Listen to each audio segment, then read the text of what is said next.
Breaking barriers. NASA's Project Mercury.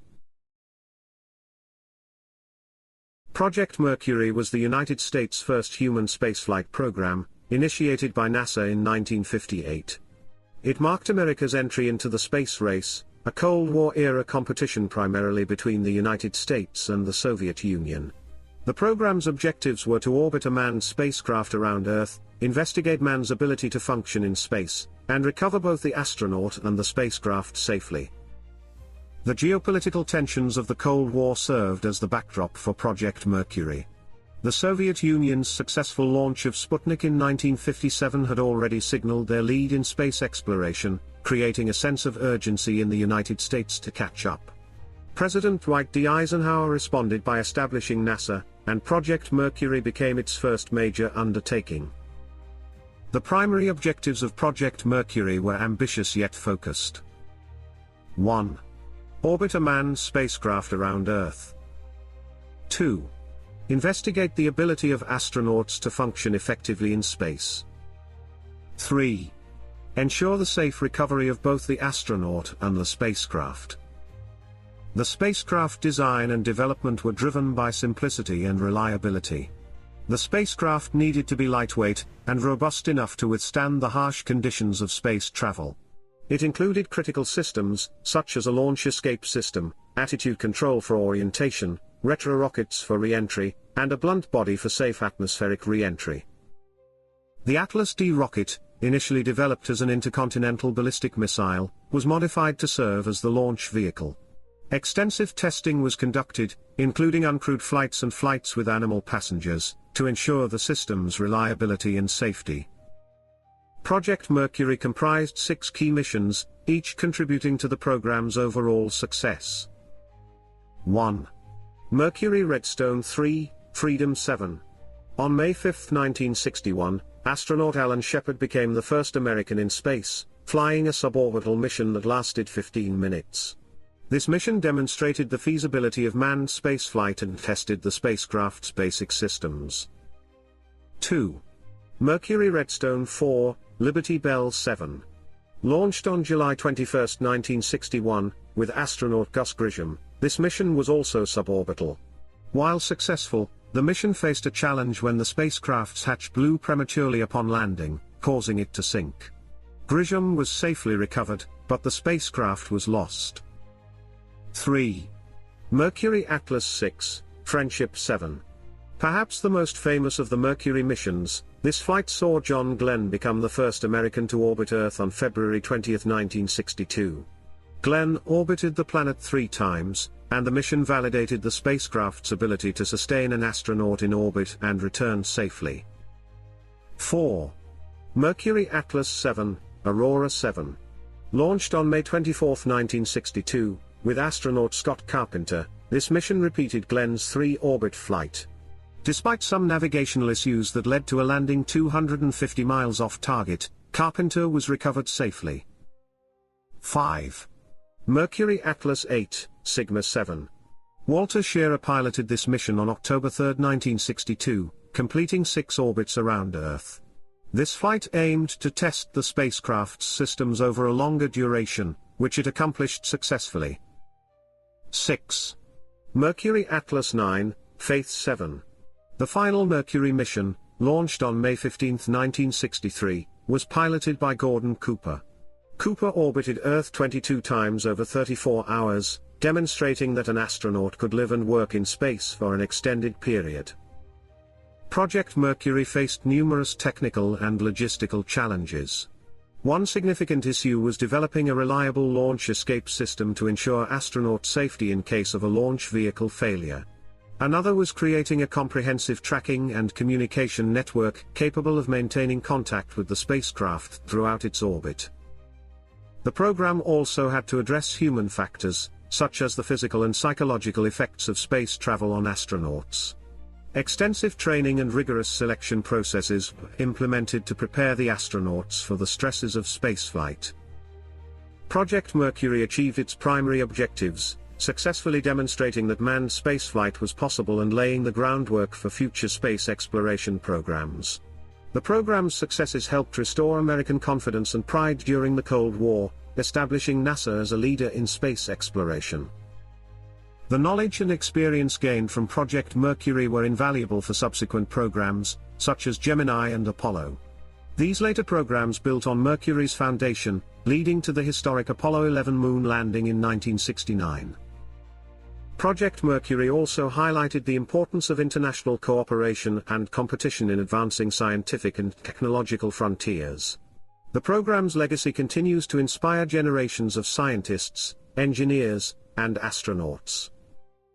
Project Mercury was a monumental step in human space exploration, proving that manned spaceflight was not only possible but also a critical component of scientific advancement.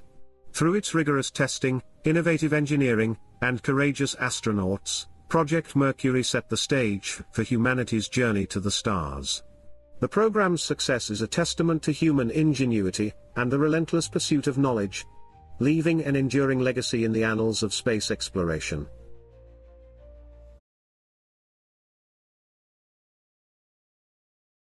The first human in space. Vostok 1. On April 12, 1961, humanity achieved a monumental milestone as Yuri Gagarin became the first human to journey into outer space aboard Vostok 1. This historic event not only marked the Soviet Union's supremacy in the space race but also symbolized a giant leap for mankind in exploring the cosmos. The Vostok 1 mission was the culmination of years of scientific innovation, political ambition, and human courage.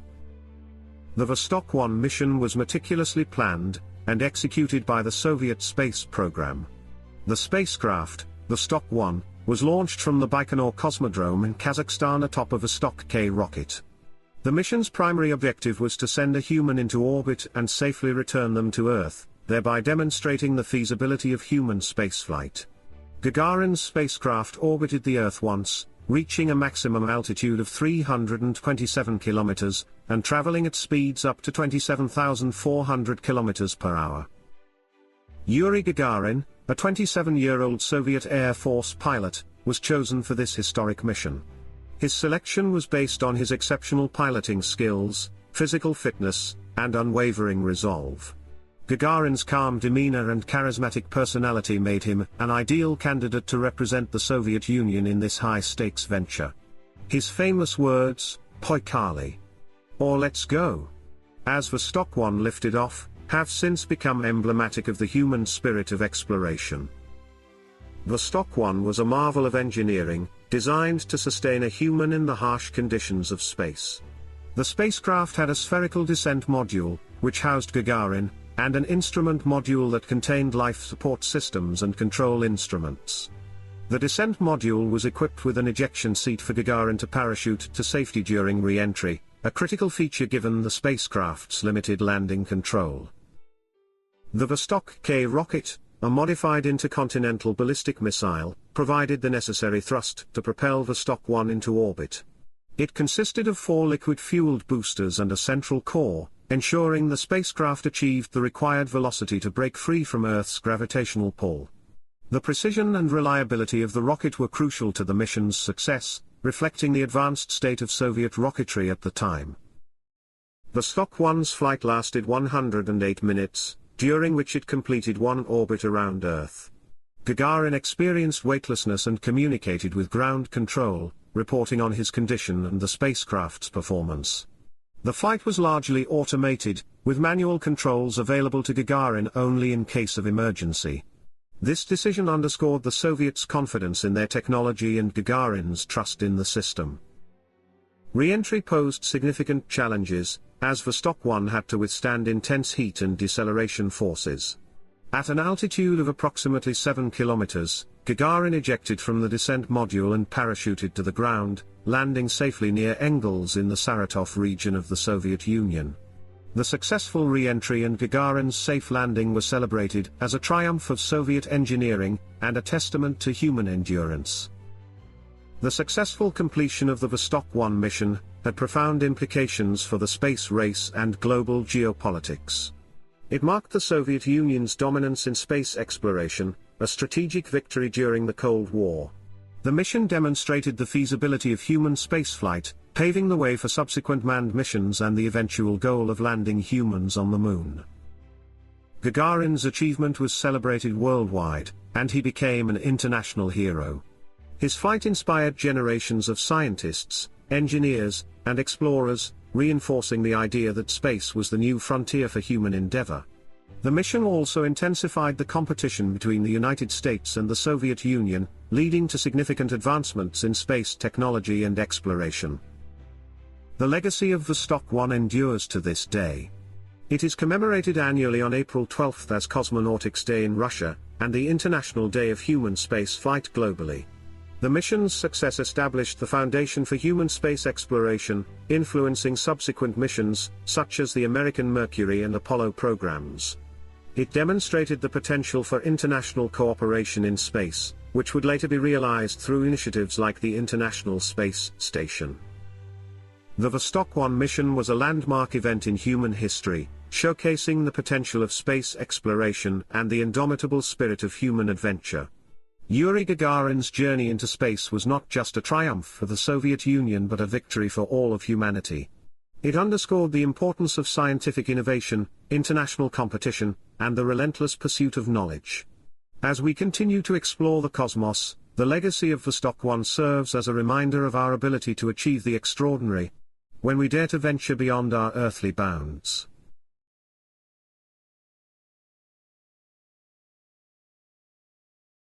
Conflict and colonialism. The Portuguese Colonial War. The Portuguese Colonial War, also known as the Overseas War in Portugal, and the liberation struggles by the former colonies, was a conflict fought between Portugal's military and the emerging nationalist movements in its African colonies between 1961 and 1974.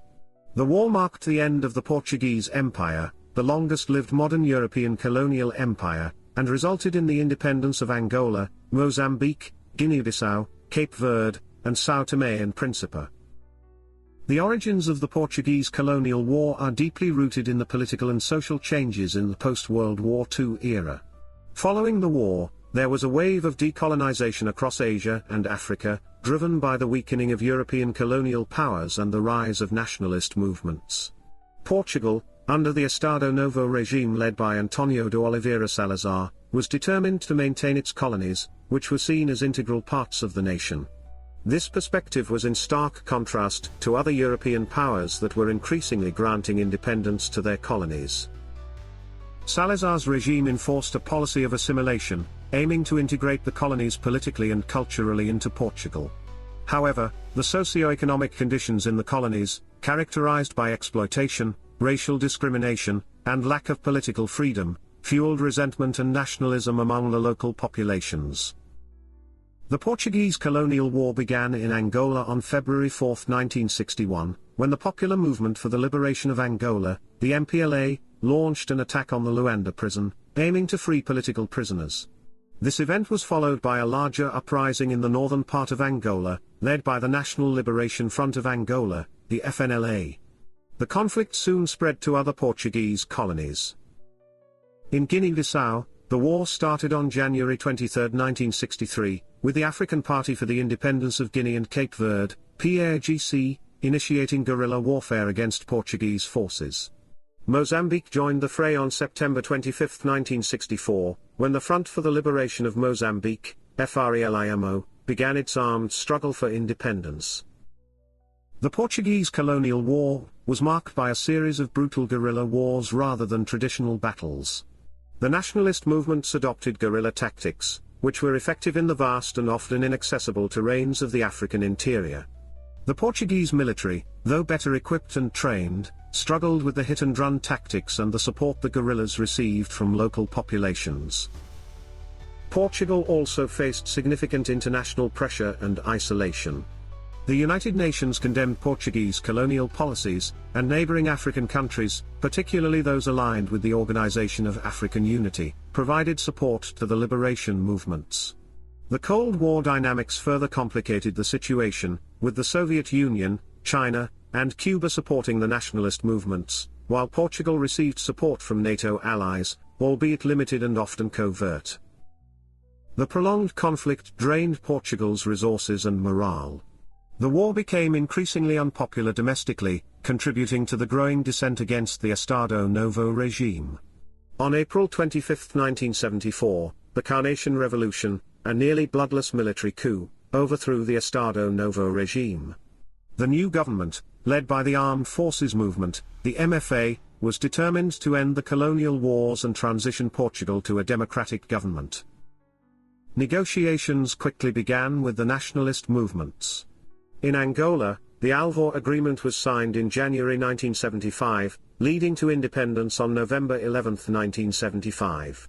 Guinea-Bissau had already unilaterally declared its independence in 1973, which was recognized by Portugal in 1974. Mozambique gained independence on June 25, 1975, following the Lusaka Accord. Cape Verde and São Tomé and Príncipe also achieved independence in 1975.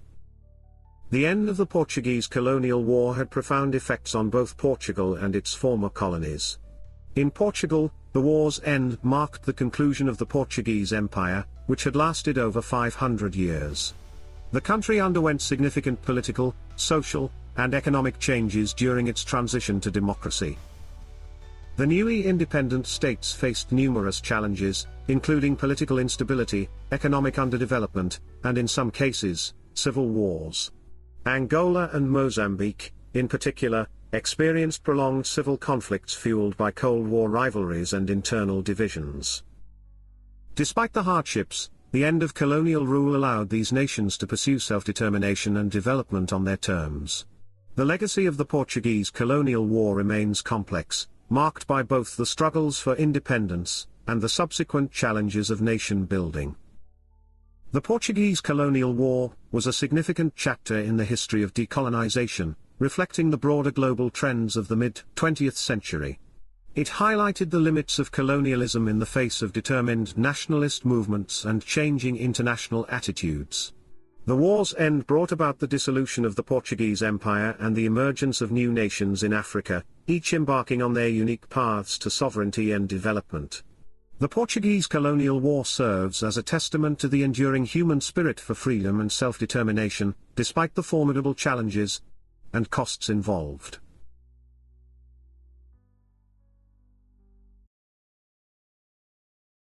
The Bay of Pigs invasion. A Cold War fiasco. The Bay of Pigs invasion was a failed military invasion of Cuba undertaken by the Central Intelligence Agency-sponsored paramilitary group Brigade 2506 in April 1961.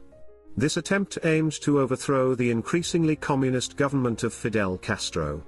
The invasion is a significant event in the Cold War era, illustrating the intense rivalry between the United States and the Soviet Union, and showcasing the lengths to which the US would go to contain communism. The seeds of the invasion were sown in the late 1950s when Fidel Castro's revolutionary forces overthrew the US-backed dictator Fulgencio Batista. Castro's government quickly established close ties with the Soviet Union, which alarmed the United States.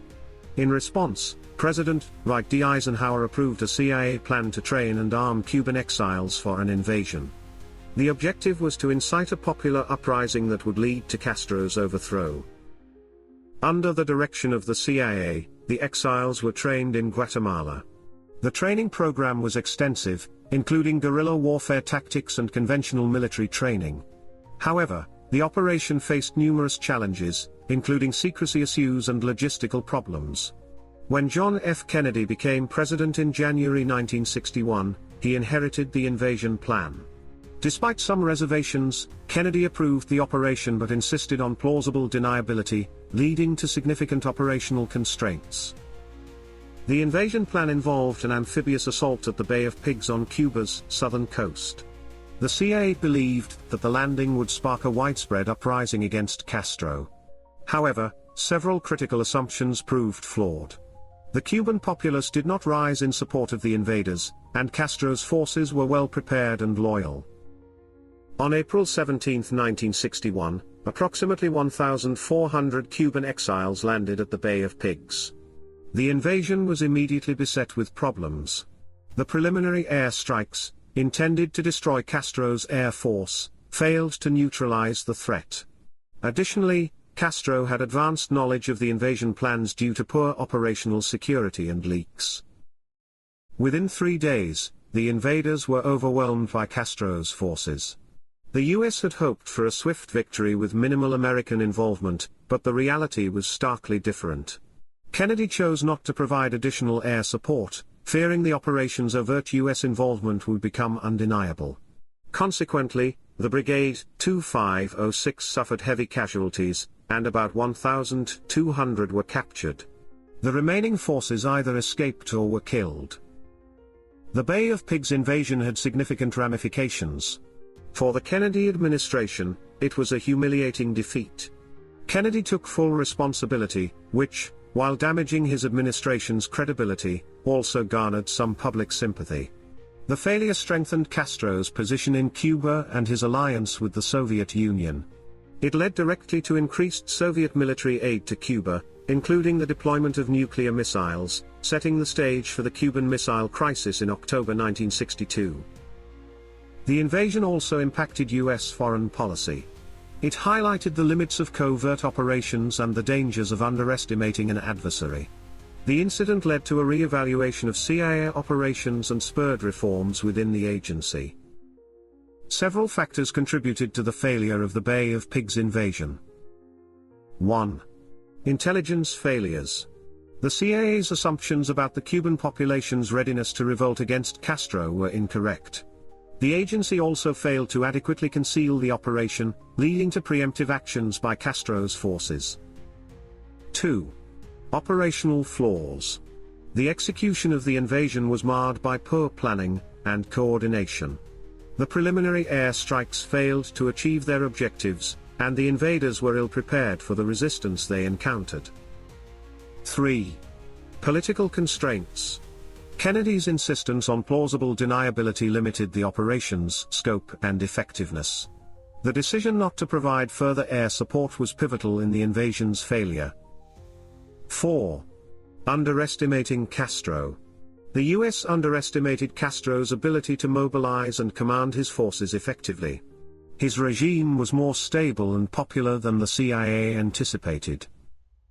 The Bay of Pigs invasion stands as a poignant example of Cold War tensions and the complexities of US foreign intervention. It underscores the perils of covert operations and the necessity for accurate intelligence, meticulous planning, and realistic appraisals of political and military contexts. The invasion's failure did not only have immediate repercussions but also shaped future US foreign policy and Cold War dynamics. Despite its failure, the event remains a significant study in military strategy, intelligence operations, and international relations.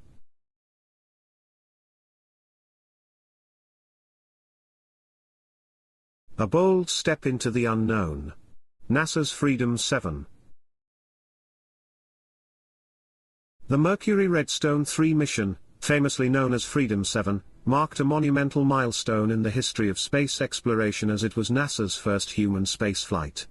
This mission not only demonstrated the feasibility of human space travel but also set the stage for future explorations that would eventually take humanity to the Moon and beyond. Following the Soviet Union's successful launch of Yuri Gagarin into space on April 12, 1961, the United States was under immense pressure to achieve a comparable feat. The primary objective of the Mercury Redstone 3 mission was to launch a manned spacecraft into space, achieve a suborbital flight, and safely return the astronaut to Earth. The mission aimed to validate the spacecraft's systems, ensure the astronaut's safety, and demonstrate America's capability to send humans into space. Project Mercury, initiated by NASA, was tasked with putting an American astronaut into space. The spacecraft for the Mercury Redstone 3 mission, dubbed Freedom 7, was a small, one-man capsule designed to support a short-duration flight. The Redstone rocket, a reliable and relatively simple rocket, was chosen to launch the spacecraft into a suborbital trajectory. Alan Shepard, a Navy test pilot, was selected as the astronaut for this historic mission. Extensive training and simulations were conducted to prepare Shepard for the flight. The training included zero-gravity flights, underwater simulations to mimic weightlessness, and rigorous physical and psychological tests to ensure he could handle the stresses of space travel. On May 5, 1961, at 9:34 a.m. EDT, The Mercury Redstone 3 mission was launched from Launch Complex 5 at Cape Canaveral, Florida. The Redstone rocket performed flawlessly, propelling the Freedom 7 capsule to an altitude of 116.5 miles, or 187.5 kilometers, and a maximum speed of 5,134 miles per hour, or 8,260 kilometers per hour. The entire flight lasted approximately 15 minutes and 22 seconds, during which Shepard experienced about 5 minutes of weightlessness. During the flight, Shepard manually controlled the spacecraft, demonstrating that astronauts could effectively operate spacecraft systems. He reported back to Mission Control, providing valuable information about his physical condition and the performance of the spacecraft. Shepard's famous words, "Roger, liftoff, and the clock is started," marked the beginning of the United States manned spaceflight program. One of the critical aspects of the flight was the re-entry phase. The spacecraft's heat shield protected it from the intense heat generated during re-entry into the Earth's atmosphere. The parachutes deployed as planned, slowing the spacecraft's descent and allowing it to splash down safely in the Atlantic Ocean, where it was recovered by the USS Lake Champlain. The successful completion of the Mercury Redstone 3 mission had profound implications for the United States and the broader field of space exploration. It demonstrated that human spaceflight was not only possible but could be conducted safely. The mission boosted American morale and established NASA as a formidable player in the space race. The mission also provided critical data that would inform subsequent manned spaceflights. It validated the design and functionality of the Mercury spacecraft and the Redstone rocket, paving the way for more ambitious missions. Alan Shepard's successful flight proved that astronauts could perform tasks and communicate effectively while in space, a vital requirement for future missions. The Mercury Redstone 3 mission laid the foundation for the subsequent Mercury flights, culminating in John Glenn's orbital flight aboard Friendship 7 in February 1962. It also set the stage for the Gemini and Apollo programs, which would achieve even greater milestones, including the historic Apollo 11 moon landing in 1969. Alan Shepard, as the first American in space, became a national hero, and a symbol of American ingenuity and determination. His courage and the success of Freedom 7 inspired a generation of scientists, engineers, and astronauts, fueling the nation's ambitions in space exploration. The Mercury Redstone 3 mission was a pivotal moment in the history of space exploration. It marked the beginning of America's journey into human spaceflight, demonstrating the feasibility and safety of sending astronauts into space and returning them safely to Earth. The mission's success had a lasting impact on NASA's space programs and the broader scientific community, paving the way for future explorations that continue to push the boundaries of human achievement in space.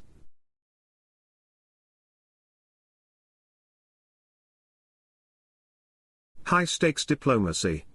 The Vienna Summit. The Vienna Summit, held on June 3 and 4, 1961, was a significant diplomatic encounter during the Cold War, bringing together the newly inaugurated President of the United States, John F. Kennedy, and the Premier of the Soviet Union, Nikita Khrushchev.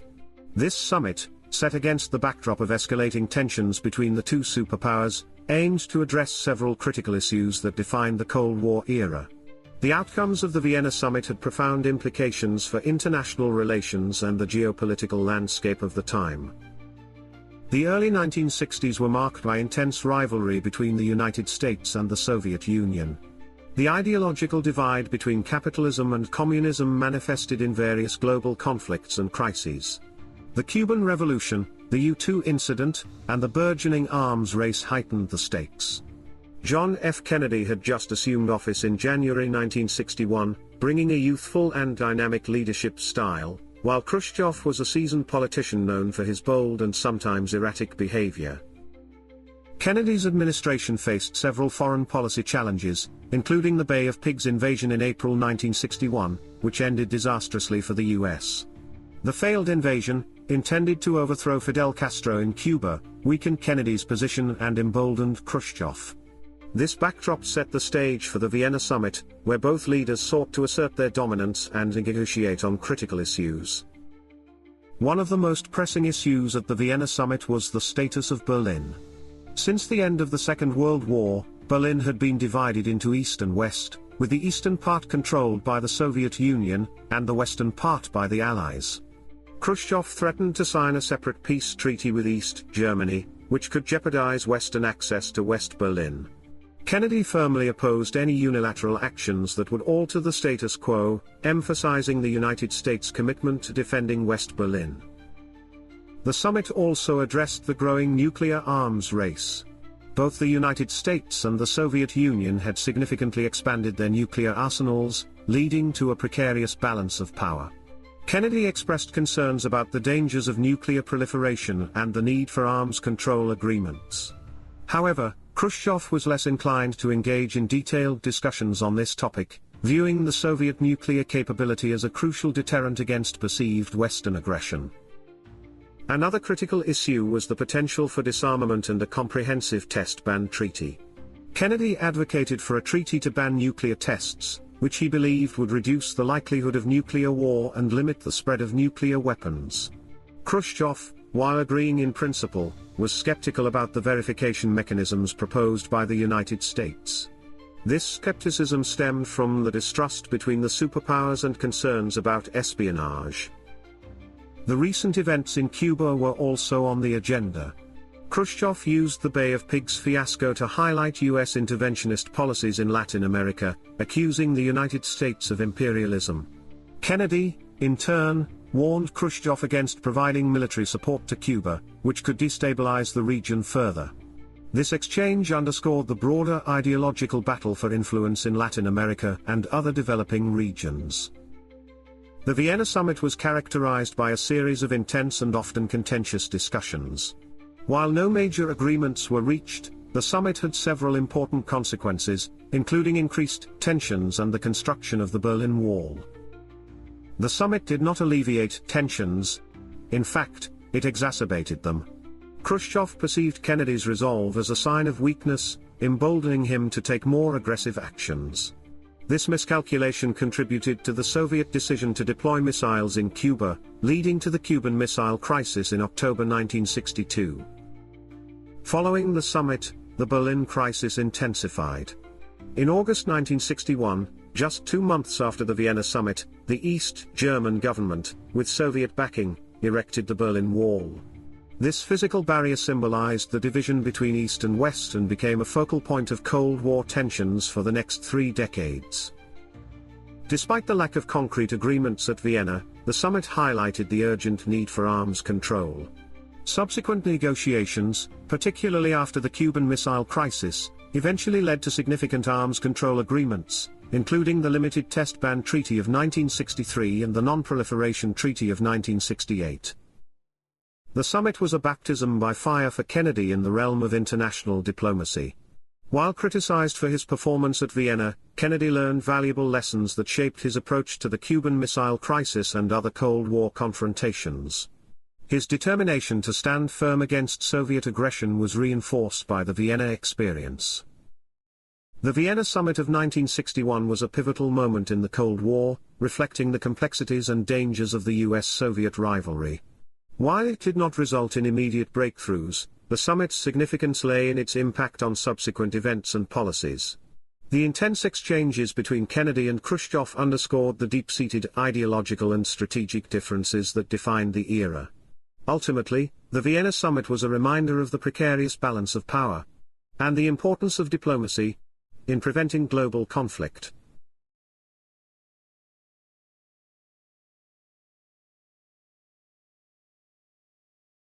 In the next chapter, we will cover the Berlin Crisis of 1961, the Eritrean War of Independence, and the Soviet Union's testing of the most powerful nuclear weapon ever created, Tsar Bomba.